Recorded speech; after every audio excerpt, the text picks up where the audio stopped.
नमस्कार मित्रांनो, अभ्यासवाणी या चॅनलवर तुमचं स्वागत आहे. अभ्यासवाणी रोज अभ्यास रोज प्रगती.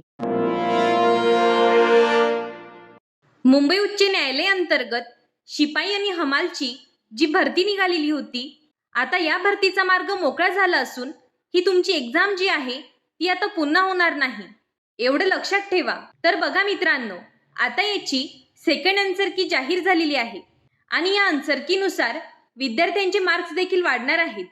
तर संपूर्ण आन्सर की कशा प्रकारची आहे, अंतिम निकाल केव्हापर्यंत लागणार आहे, याबाबतची सविस्तर माहिती आपण या व्हिडिओमध्ये पाहणार आहोत.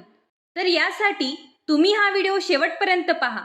तर बघा मित्रांनो, यापूर्वी शिपाई भरतीची फर्स्ट आन्सर की पब्लिश झाली होती, त्यानंतर आपण सेकंड आन्सर कीची वाट बघत होतो.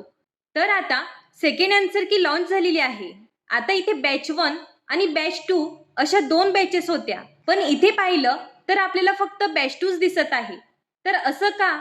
तर बघा मित्रांनो, त्यांनी स्पष्टपणे सांगितलंय की बॅच 1 ची जी आन्सर की आहे तर ती ॲज इट इज राहिलेली आहे.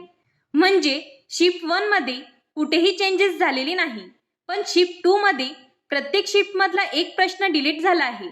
त्यामुळे एक प्रश्नाचा मार्क जो आहे तो प्रत्येकाला मिळेल आणि बाकी सगळी आन्सर की त्यांनी ॲज इट इज ठेवलेली आहे. तर बघा मित्रांनो, पहिल्या शिफ्टचा आणि दुसऱ्या शिफ्टचा कट ऑफ हा सोबतच लागणार आहे आणि कट ऑफ हा 24+ लागण्याची शक्यता आहे आणि अंतिम निकाल हा लवकरच जाहीर केला जाईल. जवळपास 10 जुलैपर्यंत हा निकाल जाहीर केला जाण्याची शक्यता आहे. तर याबाबत अजून काही अपडेट आली तर मी कळवेलच. हा व्हिडिओ उपयुक्त वाटला असेल तर चॅनलला लाईक, शेअर आणि सबस्क्राईब करायला विसरू नका. धन्यवाद. अभ्यासवाणी रोज अभ्यास रोज प्रगती.